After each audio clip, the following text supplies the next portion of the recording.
Buenas tardes chicos, son las 4:07 pm. Es hora de iniciar la clase, la segunda clase de ecología o el segundo podcast de ecología que vamos a tener en este semestre. Les acabo de mandar por el chat un grupo de Discord por si quisieran unirse y dar alguna aportación por voz. El micrófono está abierto para ustedes. Estaba comentando que estaba revisando sus trabajos. No están... O no sé si hicieron una muy buena aportación o solo saben escribir y copiar muy bien. Pero vi que algunos sí tenían la confusión de qué es la ecología, de cómo la ecología se malinterpreta con el ambientalismo, y que espero que el texto que les mandé la última vez les sirva para entender un poquito acerca de, pues, cuál es la diferencia entre ecología y ambientalismo. Vamos a revisar cómo van sus sus este sus, sus actividades. Hoy tenemos podcast de 1 hora para hablar acerca de la ecología. Hay algunos conceptos básicos que tenemos que ir manejando. Uy, está sonando mucho el celular. Vamos a quitar el sonido. No sé por qué. No sé qué es todo esto. Luego lo reviso. Entonces, para ello es necesario que vayamos intentando o entendiendo qué es la ecología. Por definición, ahí tenemos un texto que dice que la ecología es la ciencia que estudia las relaciones de los organismos entre sí y su medio ambiente. Y algo que quería que ustedes vieran era estas características, ¿no? ¿Cómo tenemos que entender cuáles son los diferentes tipos de factores?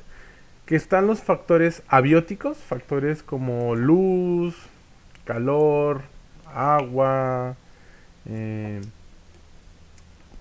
clima, temperatura, y los factores bióticos.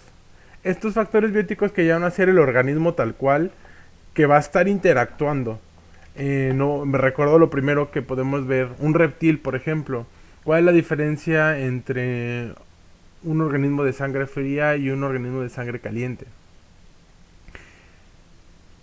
¿Cuál es la diferencia entre un insecto y cómo es que un insecto que se encuentra en un lago puede afectar directamente nuestra vida? Ecología tiene que ver un poquito con la lógica matemática de que todo está relacionado o todo está interactuando uno con el otro.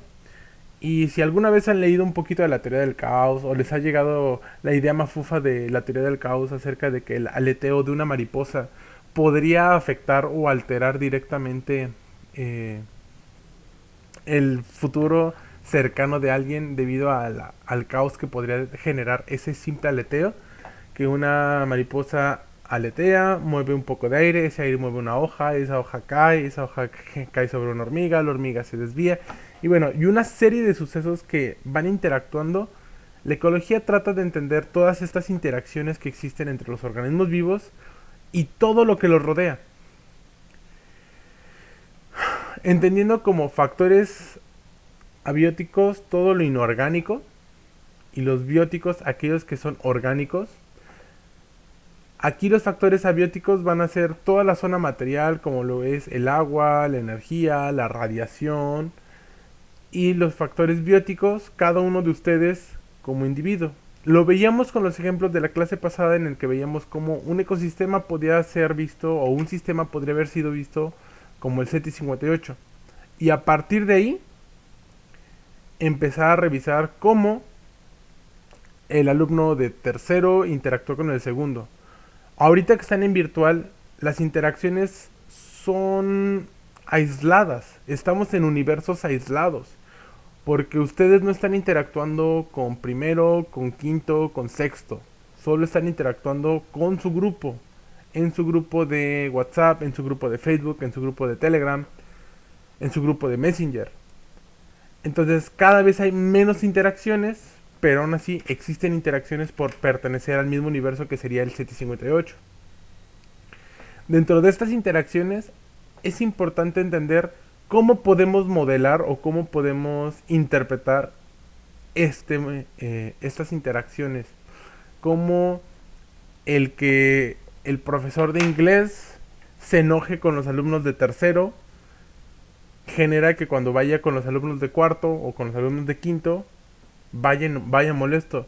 Y entonces una acción que le generó un alumno de un universo totalmente aislado, se supone de nosotros, puede afectar directamente con un grupo entero. Por ejemplo, ustedes al estar interactuando conmigo mediante un podcast, están viendo cómo si mi humor se altera porque mis alumnos de secundaria me hicieron enojar, porque no me entregaron actividades, o tal vez porque decidieron no entregar las cosas, altera mi estado emocional. Y cuando yo llego a dar clases con ustedes, ustedes están interactuando directamente con el estado emocional que ellos generaron. Entonces, por interacción, están teniendo una interacción directa secundaria y bachillerato. A pesar de que no se ven, de que no se conocen, ustedes tienen esta interacción directa. ¿Por qué? Porque tienen un punto de inflexión, un punto en común. Yo voy a ser ese punto de común.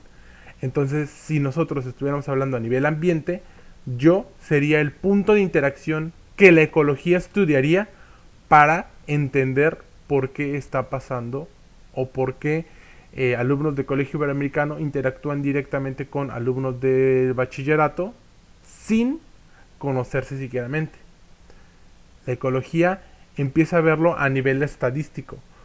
¿Cuán posible es que se dé dicha interacción? ¿Y cómo podemos entender esto? Primero, dijimos que los componentes abióticos interactuaban directamente con los componentes bióticos. Y todo esto generaba un sistema biológico.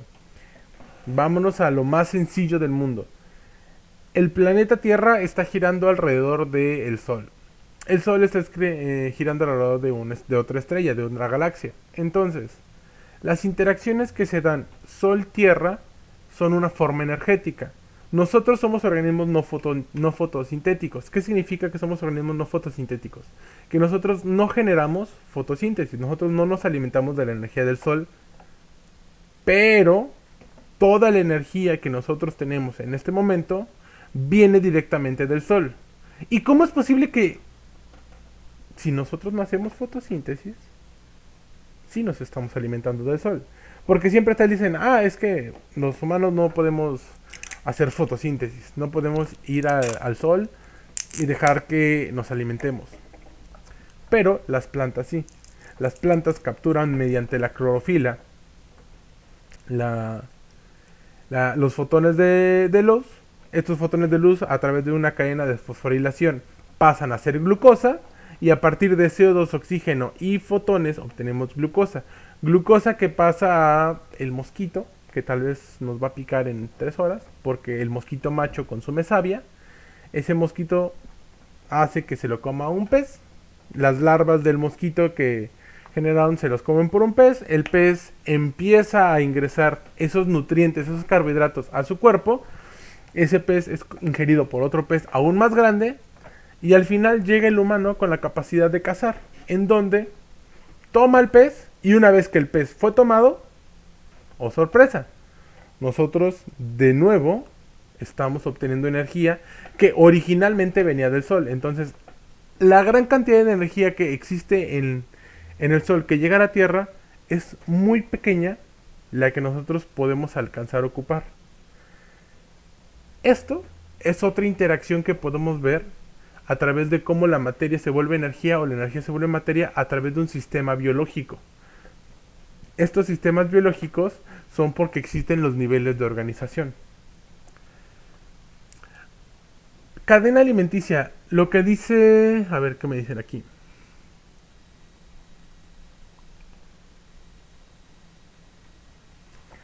Misael Cetina, sí, de hecho es correcto.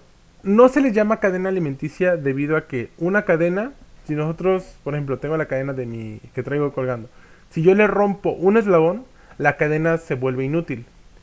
Realmente el término sería red trófica. ¿Qué es una red? Nosotros vemos una red de pesca. Si bien rompemos un poco de la red, podemos empezar a ver que tal vez la red tenga fallos, pero va a seguir capturando peces. Tal vez se empiecen a escapar algunos, pero sigue funcionando. Las cadenas alimentarias en primaria es muy común que se enseñen para decir, el lobo se come al conejo, el conejo se come al hongo, el hongo degrada al conejo a las heces fecales del conejo y entonces se ciclan todos los nutrientes. Lo que realmente estamos viendo es una suma de interacciones o una suma de redes. Por ejemplo, si regresamos a la primera imagen, esta podemos ver como los factores abióticos, luz, calor, agua, un factor mecánico como el viento o un factor químico como la cantidad de nutrientes, interactúan directamente todos entre sí mismos, simplemente con factores abióticos y cómo interactúan. Esto cuando lo añadimos a una red trófica, nosotros podemos empezar a segregar cada uno de estos puntos. A ver, vamos a ponérselos acá.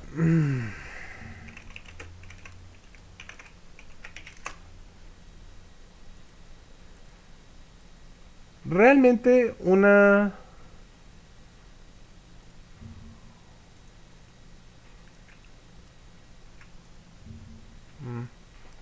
Esperemos a que cargue un poquito esto. No, pues wow.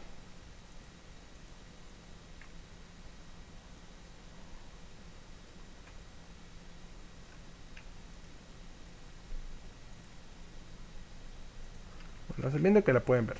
Por ejemplo, una red trófica. Si nosotros lo hiciéramos de una manera lineal, vamos a ver que si elimináramos alguno de estos componentes, todo el eslabón debería perderse. Pero por ejemplo, si yo eliminara, no sé, a la abeja, típica película de B-Movie. ¿Alguna vez ustedes han visto B-Movie? En donde dicen que si se mueren las abejas va a acabar con todo lo útil de la vida y que las abejas son la salvación, el santo grial de la naturaleza. Y no es tan cierto eso. Ok, sí nos afectaría que las abejas se murieran porque muchas flores, muchos organismos de los que económicamente depende el humano, podrían empezar a reducir su tasa de producción. Pero hay otros organismos que igual hacen polinización. Por ejemplo, a una florecita que va a estar polinizando, tal vez llegue una abeja, un colibrí, un murciélago, una mosca, un mosquito. Y cada uno de estos va a tener un acto de polinizar. Tal vez él llegue y empiecen a alimentarse de otras plantas y con la suerte, aquí es por probabilidad estadística, le toque que un organismo sea el compatible. Por ejemplo, una abeja no revisa o no va solamente por un tipo de flor, va por 10, 15, 20 flores. Entonces, cuando empezamos a ver cómo la flor toma, la abeja toma la flor, el polen de esta flor y va a la otra, al llevar el polen, ese polen no va a ser fértil, no va a poder generar otra planta.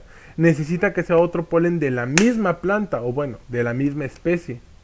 Entonces, al mayor número de interacciones o al mayor número de polinizadores, aumenta la capacidad de que se dé una polinización. Los humanos dependemos de las abejas porque en un planteo en el que solo cultivamos un solo tipo de plantas, por ejemplo, en cítricos, es muy común que los que producen cítricos tengan cajas de miel. Porque las abejas van a ir por los cítricos, van a estar polinizando cada una de las flores y entonces, ahora sí, va a haber un aumento de la producción de naranjas. Vamos a quitar a las abejas. No sé, porque hubo una inundación y porque Diosito Santo dijo, muerte a las abejas. ¿Va a dejar de haber naranjas? No, porque va a haber insectos, va a haber moscas, va a haber murciélagos, va a haber escarabajos que hagan el mismo trabajo que la abeja. ¿Cuál es el conflicto? Que la abeja produce miel, entonces genera económicamente otro activo.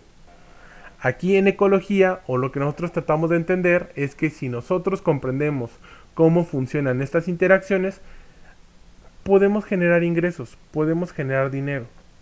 Y aquí es cuando ya nos empieza a interesar la ecología, ¿no? Porque la ecología no solo es abrazar árboles, ya vimos que es estudiar cómo funcionan. Pero ya que tienes un poquito de información, recuerden que la información es poder. Y a mayor poder, mayor dinero puedes conseguir. ¿Cómo vamos a conseguir dinero conociendo una retrófica o conociendo una interacción? Pues muy fácil. Primero vamos a entender cómo funcionan los niveles de organización y a partir de ahí ver cómo podemos meter las manos, cómo podemos interactuar sin afectar todo el sistema biológico, sin afectar toda esta jerarquía que se formó a nivel natural. Entonces, para estudiar ecología podemos estudiarlos en diferentes niveles. ¿Y cuáles van a ser estos niveles de jerarquía o estos niveles de estudio? Va a ser a nivel especie, por ejemplo la abeja. Yo puedo estudiar todo lo que sé de la abeja y ponerme a revisar qué hace la abeja, cómo funciona. Y es como de ya, de una sola especie, poder estudiarlo. En una especie vamos a ver un individuo. Este individuo va a trabajar fisiológicamente, va a ser independiente de otro individuo. Ejemplo, un caracol, una colonia de caracoles. Si yo quiero estudiar por individuo, voy a agarrar un solo caracol y voy a estudiar cuál es su comportamiento, qué come, qué no come, por dónde transita, por dónde no transita, qué le hace daño, qué se enferma. Pero cuando yo ese estudio lo paso directamente a un estudio, por ejemplo, de una colonia de caracoles, tal vez los datos ya sean un poco diferentes. Por ejemplo, podría estudiar a un solo alumno del 4CV, C2V, y conocería perfectamente a un alumno del 42C2V. Pero no podría conocer a todos los alumnos de cuarto grado, porque las diferencias que existen aún entre el mismo individuo generan los cambios de una población. Entonces, cuando yo estudio un organismo, un individuo, estudio dónde vive, cómo son sus condiciones de alimentación, cómo lo encuentro, cómo son sus depredadores. Y cuando yo estudio a todos los organismos de una sola especie, voy a estudiar a nivel de población. A eso le llamamos ecología de poblaciones, en donde a mí ya no me va a importar toda su fisiología. Me va a importar cómo interactúa esa población entre sí mismo. Cómo interactúa el 4DV con el 4DV. Cómo interactúa el 4FV con el 4FV. Y para ello lo sacamos a un nivel de población. Por ejemplo, yo podría estudiar la población de árboles que existen en el CETIS. Y entonces, para saber la población de árboles en el CETIS, ¿qué tengo que conocer o qué tengo que saber? ¿Cuáles son las especies de árboles? Entonces, si yo tengo al final 6 especies de árboles, ¿cuántas poblaciones voy a tener?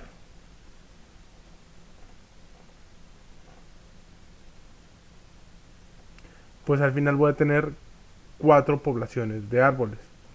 Porque una especie forma una población. Entonces, una población es el número total de individuos en un espacio geográfico de la misma especie. Ahora bien, si yo quisiera estudiar cómo funciona no solo la población, sino empezar a ver cómo funciona todo el hábitat en donde se encuentra, todo ese espacio geográfico en donde se encuentra esa población, podría empezar a estudiarlo como una comunidad. El hábitat va a ser el espacio geográfico, el lugar en donde los organismos empiecen a interactuar. Después de ello, van a constituir una comunidad. La comunidad va a ser el grupo de poblaciones de diferentes especies en un mismo biotipo, en un mismo biotopo, en un mismo hábitat. Por ejemplo, ustedes son una comunidad del CETIS-58 porque existen diferentes especies. Las vamos a definir como especie de primero, de segundo, de tercero, de cuarto, de quinto, de sexto, especie docente, especie administrativa, especie directivos, especie conserjes, especie cafetería. Cada uno tiene diferente cantidad de individuos y cada uno interactúa de alguna manera con otros. Entonces, si yo voy a estudiar un todo, ahí voy a estudiar la comunidad, en donde la comunidad va a ser el grupo de poblaciones de diferentes especies en un mismo lugar. Aquí les pongo la definición para que la vayan viendo por si no me están escuchando. Cuando estudiamos a nivel comunidad, vamos a tratar de buscar todas las interacciones interespecíficas que podrían causar. ¿Cómo que interespecíficas? que existen entre diferentes especies. Por ejemplo, las especies de las ardillas. Claro, las ardillas que están en el CETI 58 son parte de la comunidad del CETI 58 y entonces yo podría hacer un estudio de comunidades, un estudio de poblaciones de las ardillas para entender cómo funciona la comunidad CETI 58. Y si yo no contemplo cada una de las poblaciones que existen en una comunidad, mi estudio ecológico es incorrecto o está sesgado porque no tiene todas las características necesarias para entenderlo. Por ejemplo, si yo hago un estudio y no contemplo las ardillas, posiblemente no estoy contemplando que las ardillas están siendo alimentadas por los alumnos, que las ardillas sirven para que los alumnos se desestresen por estarlas viendo, que las ardillas se roban tal vez los alimentos de la cafetería, que las ardillas se comen las cucarachas que deberían estar en la cafetería, y de las cucarachas y las papas con cucarachas que nos vendían, agradezcamos a las ardillas que existen, porque si no, las cucarachas que nos saldrían en la comida serían el doble o el triple. ¿Por qué? Porque las ardillas son omnívoras y consumen igual carne o proteína que sacan a partir de la caza de las cucarachas tamaño blatoidea gigantata que existen en el CETIS. Entonces, las ardillas tienen una función específica en nuestro hábitat. ¿Y cuál es la función de las ardillas en el hábitat? Pues controlar el número de plagas. Entonces, si nosotros vemos que tienen una función, es porque tienen una interacción directa. Entonces, las ardillas interactuaban con nosotros aunque nosotros no nos diéramos cuenta. ¿Y cómo interactuaban? Simple, siendo aquellas que consumían las cucarachas que nosotros no queríamos. El punto de interacción que tenían las cucarachas y los alumnos del CETIS y las ardillas, ¿cuáles eran? La cocina, en donde las cucarachas eran devoradas por las ardillas.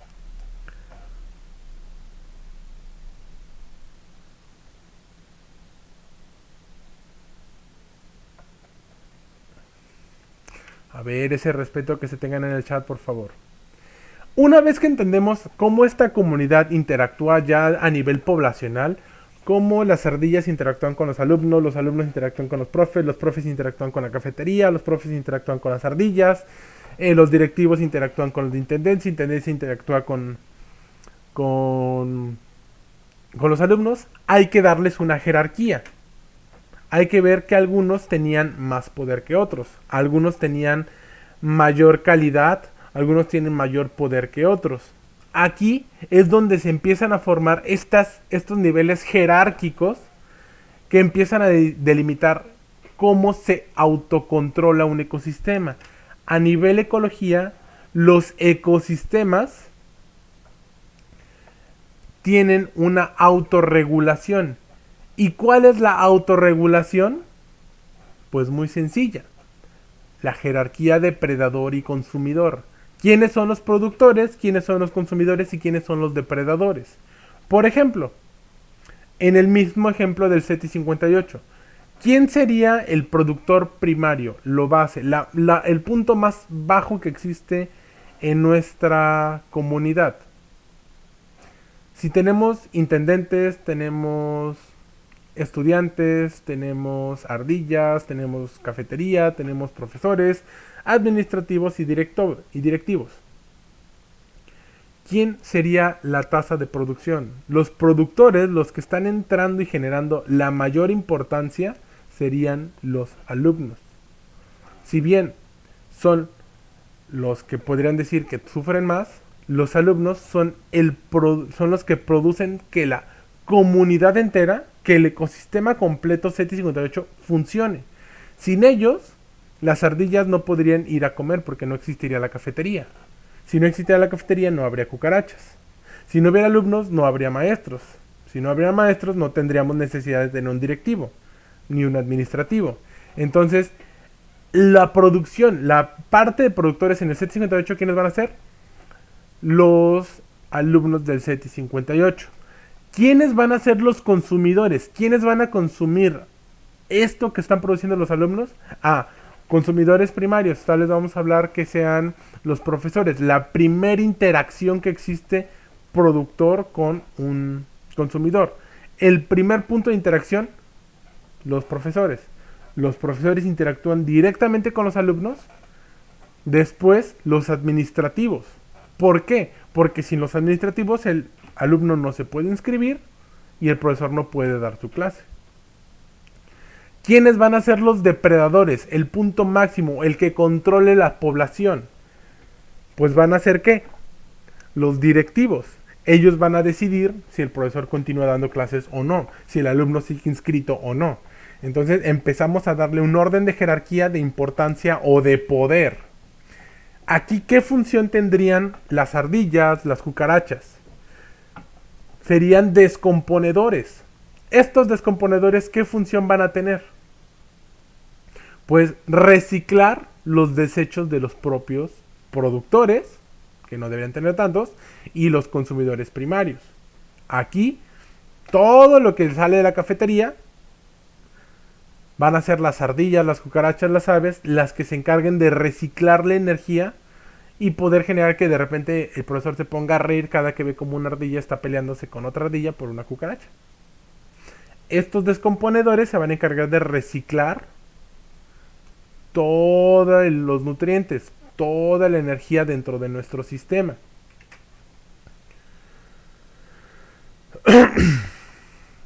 Y luego existen puntos de transición, lo que nosotros conocemos en ecología como ecotono. ¿En qué momento pasamos de un ecosistema a otro? Esa transición entre ecosistema, por ejemplo, patio de la escuela y jardineras, esa pequeña transición entre lo que es puramente una plataforma de concreto y un poco de raíces, se le va a llamar ecotono, que es una zona de transición en donde muchas especies van a tener las características de los dos sistemas. Por ejemplo, el ecotono, si lo habláramos a nivel CETIS, ¿quiénes serían? Los graduados que a veces entran como practicantes. No son ni estudiantes, pero tampoco son profesores. Están en un proceso de transición. Y a los procesos de transición dentro de un ecosistema los llamamos ecotono. A ver qué pasó ahí en el chat. Hasta el momento, ¿en dónde queda el señor que vende lotes? El señor que vende lotes sería un productor primario, porque él se va a encargar de generar energía para que ustedes, igual productores, empiecen a generar más energía. Pero si nosotros eliminamos al señor de los elotes, nuestro ecosistema no se va a afectar directamente. Entonces hay factores que podemos retirar del ecosistema sin que afectemos directamente a todo el sistema biológico. Y esto se debe a que algunos son invasores. Por ejemplo, aquí el señor de los elotes sería un invasor porque podría existir el CETIS58 con o sin él. Aunque a veces estas especies pueden ayudar a manejar o a mantener el sistema vivo. Les da depresión si no va. Pero ni estaban tan buenos sus elotes. Ahora, al estudio de la relación de todos los organismos y su ambiente se le llama cinecología. Los estudios de ecología son de suma importancia para la agricultura, el desarrollo forestal, la planeación de paisaje y la protección del medio ambiente. Aquí es cuando empezamos a entender cómo funciona un ecosistema.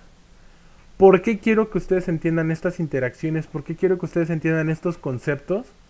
Porque si nosotros sabemos cómo interactúan todos estos elementos, podemos decidir si hacemos un cambio y cómo ese cambio va a generar algo de beneficio. Aquí algo que tienen que entender. Si quieren ser ecologistas, bueno, ecólogos clásicos van a decir conservar. La ecología conserva. Luego están los ecólogos modernos que dicen existe un agente de cambio. La ecología constantemente está demostrando que los sistemas biológicos, que los ecosistemas están cambiando constantemente. Aquí va mi pregunta. ¿Por qué si año tras año los cerros de Tijuana se incendian, sigue habiendo cerros con plantas, sigue habiendo cerros con características de vegetación. ¿Por qué no estamos en un desierto? ¿Por qué estamos en un punto de transición, en un ecotono entre el mar y el desierto? No sé si se han dado cuenta que nosotros somos el ecotono que existe entre el desierto y el océano. Porque no estamos como en el desierto de Sonora, pero tampoco estamos en un lugar como en el trópico, como en el Ecuador. Estamos en un punto de transición en el que parece semidesértico y semivegetativo. Está bonito. Ese punto de transición, ahora que nosotros conocemos que existe, podemos saber que hay cosas que podemos alterar y cosas que no debemos alterar. Los incendios, si bien son malos, si bien dañan casas, a nivel ecológico a veces son necesarios para reincorporar cierta cantidad de nutrientes al sistema o para formar que se dé la fecundación o la germinación de semillas. El germoplasma, todo el banco de semillas que está de manera natural en el suelo, hay algunas semillas que solamente hasta que son activadas por calor empiezan a germinar. Entonces, si hay incendios año tras año en Tijuana, si el Cerro Colorado se ha incendiado durante los últimos 3000 años, ¿por qué sigue existiendo el Cerro Colorado? Porque ese incendio solo acaba con la capa superficial de estas interacciones, pero deja todo un cúmulo de interacciones abajo que se mantienen activas. A diferencia del humano, que altera y modifica todo el ambiente a su beneficio. Yo no les digo que está mal alterar el ambiente. Yo no les digo que está mal alterar lo que nos rodea. Yo les digo, hay que saber alterarlo para no afectar. Estaba viendo yo un video de cómo está, por ejemplo, Puertecitos, aquí bajando por San Felipe. Es una playa que pareciera virgen, que ahorita están vendiendo a 120, 220 dólares el metro cuadrado. Salen como a 120 mil metros un terreno, un 120 mil dólares un terreno. Y veía, es que está muy bonito. Pero vamos a playas de Tijuana. Realmente no está tan bonito. Vamos a Rosarito. Vamos a Ensenada. No está tan bonito. Pero tenemos características que deberían generar que se vea bonito. Veamos el Valle de Guadalupe. Han hecho ciertas modificaciones, pero está más o menos decente. ¿Por qué? Porque si nosotros alteramos de una manera ordenada esto, podríamos mantener todo el ecosistema o la mayor parte del ecosistema sin alterar.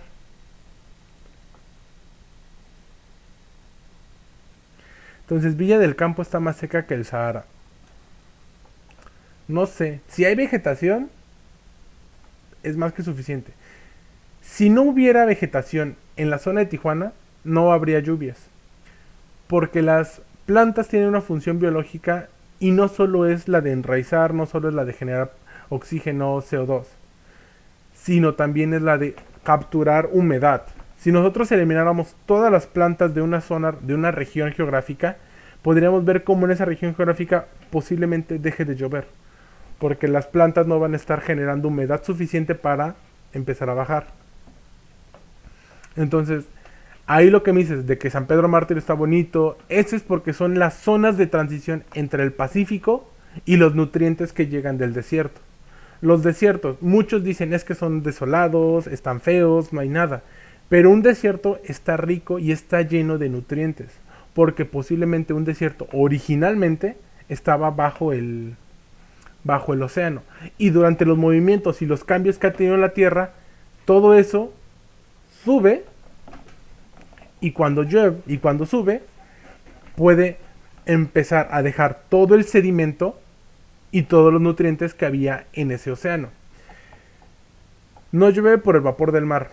No, porque si lloviera por el vapor del mar, no habríamos tenido durante 2008 a 2018, 10 años de sequía en la zona norte del país. El vapor de mar puede llegar, puede mantener cierta cantidad de humedad, pero si no hay una planta, no hay algo que retenga esa humedad dentro del espacio geográfico, no va a llover. La humedad va a seguir de corrido. Un ejemplo claro y que siempre les doy es la Rumorosa. ¿Por qué Mexicali es un infierno teniendo al lado la Rumorosa. Porque la Rumorosa viene por la parte noroeste todos los vientos secos del desierto. De este lado viene toda la humedad que llega del Océano Pacífico. La Rumorosa captura toda la humedad de la brisa marina. Se forma una burbuja de aire caliente en la parte alta de la Rumorosa y en la parte baja de la Rumorosa, y una burbuja de aire frío del Pacífico en la parte alta. Estos dos choques de bolsas de aire generan un ciclo o generan un sello hermético, una cúpula que rodea a todo Mexicali.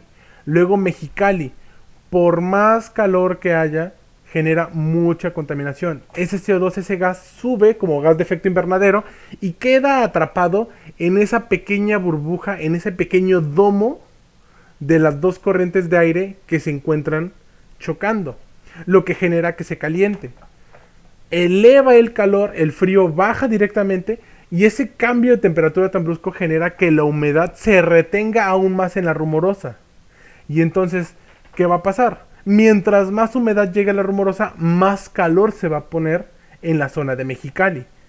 Más caliente va a estar Mexicali mientras más humedad llega.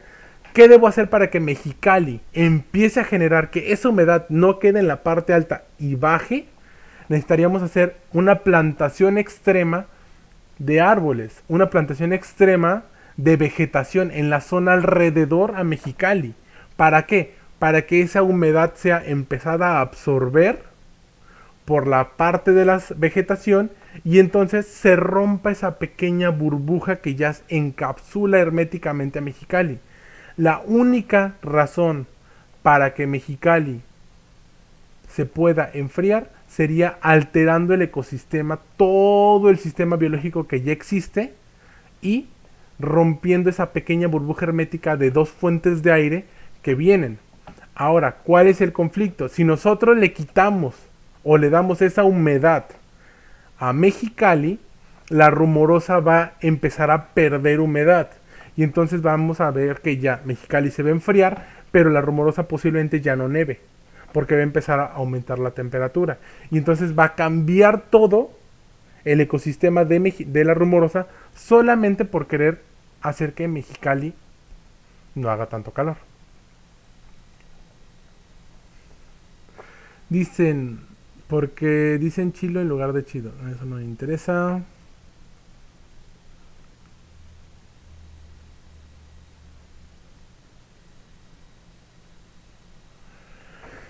Entonces, si nosotros vemos que todo este cambio de transición, todos estos cambios que existen en el ambiente van a pasar a lo largo de miles de años, la alteración del humano acelera estos cambios. Pero tampoco está mal. Si lo hacemos adecuadamente y si hacemos un estudio real de cómo interactúan estas cosas, podríamos generar un cambio que nos beneficie a nosotros y, si bien va a alterar el ambiente, la alteración no sea lo suficientemente grande para generar un daño importante. Aquí la situación es que, si nos vamos al término de ambientalistas, quieren plantar de todo, quieren hacer abrazárboles, quieren generar un plantío de guamuchiles y yo que sé, de árboles frutales. ¿Para qué? ¿Para qué quiero poner plantas que van a ser externas a mi sistema y, como ya les había dicho, van a afectar negativamente todo el entorno? Mejor reviso qué plantas existen a mi alrededor, y si ya se encuentran adaptadas a este clima, a este ambiente, a estos factores abióticos dentro del sistema, hacer que aumente su tasa, o buscar plantas que sean similares a estas, que no compitan directamente, y entonces empezar a generar. ¿Eso no dañaría a las especies de la Rumorosa? Sí. Un cambio de temperatura es un factor abiótico extremadamente importante, y cambiar la temperatura afectaría a todos los organismos a su alrededor. Entonces, si nosotros quisiéramos que Mexicali estuviera con un clima más o menos decente, tendríamos que despedirnos de la Rumorosa. O bueno, de que el ambiente de la rumorosa se mantenga. Y nosotros no sabemos a la larga qué daños va a provocar ese cambio. Ahí es cuando les digo, es mejor estudiar ecología que ambientalismo. Porque ambientalismo les va a decir, oh sí, ciencias ambientales, vamos a cuidar el ambiente, vamos a hacer campañas de apagar un foco, vamos a ponernos a hacer composta, vamos a hacer todas las dinámicas necesarias para que funcione y que nos veamos verdes. Pero no nos va a interesar qué efecto va a tener alterar esto. Pero, si estudiamos ecología, entendemos lo de los ambientalistas, más aparte sabremos en que si nos equivocamos en algo, buscar en qué nos equivocamos y tratar de reparar ciertos errores o hacer ajustes adecuados. La temperatura tampoco afectará el movimiento. Además, ¿qué tiene la rumorosa causando derrumbes y rocas? Además, a ver, no entendí, Aldo. La temperatura tampoco no afectaría al movimiento. Y demás que tiene la rumorosa cuando... ok. Sí, los cambios de temperatura que pudiera haber en la rumorosa podrían afectar el aumento de humedad. El aumento de humedad en la rumorosa podría generar que se dé un mayor detrimento de las rocas, lo que genere que se resquebraje más esta rumorosa y empiece a deslavarse. Entonces, si está muy seco, a nivel orgánico no hay tantos organismos que puedan empezar a obtener energía a partir de las rocas. La roca madre, la primer roca, o sea, está llena de... Una roca está llena de nutrientes encerrados en forma de cápsula. Y los organismos, bacterias, hongos, líquenes, musgos empiezan a romperlo, empiezan a derroerlo, a formar pequeñas cantidades de polvo. Y ese polvo, que nosotros vemos como limo, como arcilla, ya son nutrientes en donde se puede establecer un nuevo organismo. Pero a eso es cuando vamos a ver lo que se llaman sucesiones ecológicas. Cómo un organismo llega a un espacio geográfico, empieza a avanzar y luego llega otro organismo y desplaza al organismo primario. Dice, mejor que sigan como Comal. Técnicamente, Mexicali es un punto en donde no debía haber una población. Pero estableció una población ahí. ¿Por qué estableció una población? Porque hace muchos años tal vez Mexicali tenía fuentes de agua. Y esas fuentes de agua que bajaban de la rumorosa les estaban dando a ellos la necesidad para estar en una población. Entuban la rumorosa. ¿Qué creen que pasa cuando ustedes entuban la rumorosa? Todas las especies alrededor de la rumorosa no tienen fuentes de agua. Y entonces la rumorosa se seca. Cuando se seca hay un cambio brusco de temperatura, se resquebraja y entonces aumenta directamente la temperatura, porque menos humedad, entonces como no hay humedad ambiental, la humedad que llega del Pacífico no se puede retener y calienta más Mexicali. Error que tomaron los que construyeron la zona de Mexicali rumorosa y la entubaron. No debieron entubar el agua de la rumorosa. Ahora, ¿qué pasaría si quitamos los tubos de agua de la rumorosa para que ellos ya no tengan agua? Al final, la rumorosa va a empezar a recuperar sus condiciones previas a costa de que la temperatura empiece a modificarse. Pero Mexicali no va a ser suficiente para sostener la población. Y algo que quiero que entiendan el día de hoy. Los ecosistemas deben estar en este punto de equilibrio de mantener a las poblaciones que están en todo el territorio. El humano es la única especie que genera un cambio en esta regla. El humano puede alterar a tal punto el ecosistema, el ambiente, el espacio geográfico, que desplazamos a las demás especies y empezamos a desplazarnos a nosotros porque no puede sostenernos el planeta. El espacio geográfico, cuando no nos puede sostener, empezamos a generar enfermedades, hambrunas, y entonces otras especies se retirarían. El humano decide modificar el ambiente para mantenerse ahí.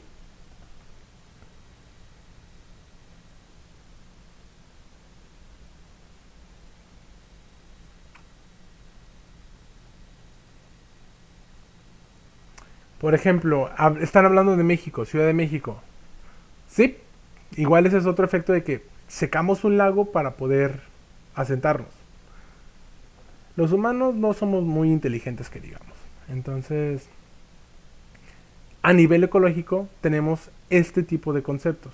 Los conceptos que vimos hoy son importantes de conocer para estudiar o entender cómo funciona un ecosistema y cómo funcionan las interacciones entre diferentes poblaciones, en diferentes individuos, entre diferentes comunidades e inclusive entre diferentes ecosistemas. En cómo se da este ecotono, cómo se da esta transición entre diferentes ecosistemas. Para ello es necesario ir estudiando cada uno de estos conceptos.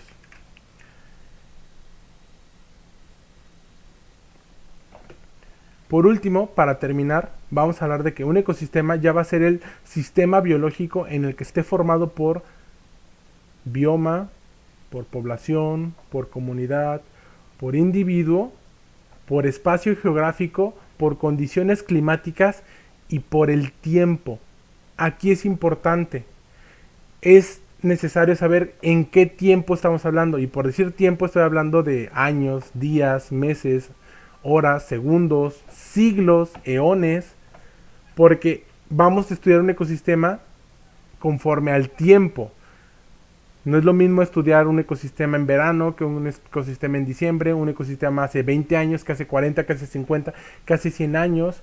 Y nosotros con ecología podemos estudiar cómo estuvo el ecosistema hoy y hace 200 años, y entonces tratar de hacer predicciones de qué va a pasar con este ecosistema en 10, 15 y 20 años. Aquí es donde nosotros tratamos de predecir el futuro estudiando el pasado de la Tierra, y a eso lo llamamos biogeografía.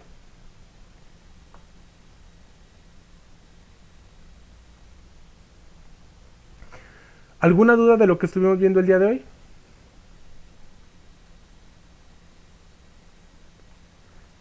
Detengo la grabación.